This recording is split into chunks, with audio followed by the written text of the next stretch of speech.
अस्सलाम अलैकुम। हमारे देखने और सुनने वाले को खुश आमदीद। आज का मौजू है मुआशरती अखलाक शौहर के अमल के लिए मुजर्रब नुस्खे। लेकिन इस पहले हमारा चैनल लाइक और सब्सक्राइब करें। मुआशरती अखलाक शौहर के अमल के लिए 14 मुजर्रब नुस्खे। ये बात तय कर लें कि बीवी, माँ और बहनों की एक दूसरे के खिलाफ बात नहीं सुनेंगे।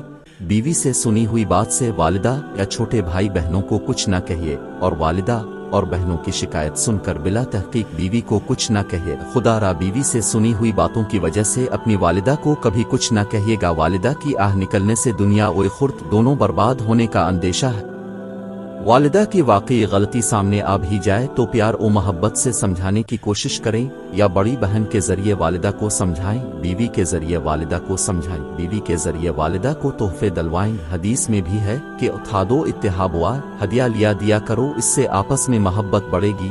अब के सामने बीवी की कितनी बड़ी गलती भी बयान की जाए, वालिदा, बहनें या भाभियां अब की शिकायत लगाएं तो इस वक्त कस्दन कोई अमली कदम ना उठाएं। इस वक्त बीवी को कुछ ना कहीं, कम अज कम इतना सब्र कर लें जिसमें 2 नमाजों का वक्त गुजर जाए। यानी अगर कोई बात ज़ोहरैन के वक्त सुनने में आती है तो मगरिबैन के बाद समझाएं, और अगर मगरिब के वक्त सुनने में आती है तो फजर के बाद समझाएं। इस तदबीर पर अमल करने से इंशाअल्लाह अल्लाह ताला आपके घर में बहुत ज्यादा नुमाया तब्दीली रूनुमा होगी। आपकी बात की कदर भी होगी और आपकी बुर्दबारी और अक्लमंदी का सिक्का जमेगा, और बीवी आपकी बात पर अमल भी करेगी।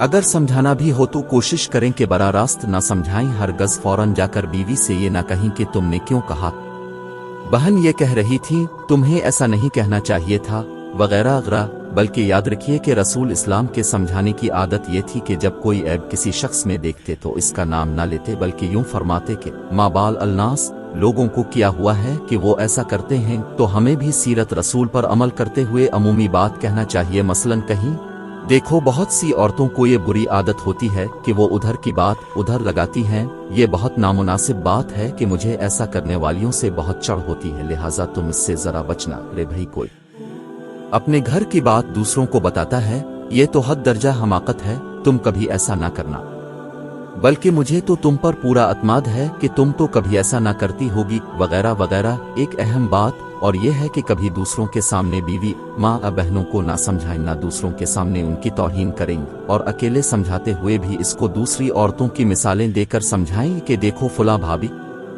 सबसे मिल जल कर रहती है, मेरी बहन को देखा बच्चों की कैसी अच्छी तरबियत कर रही है, और तुम।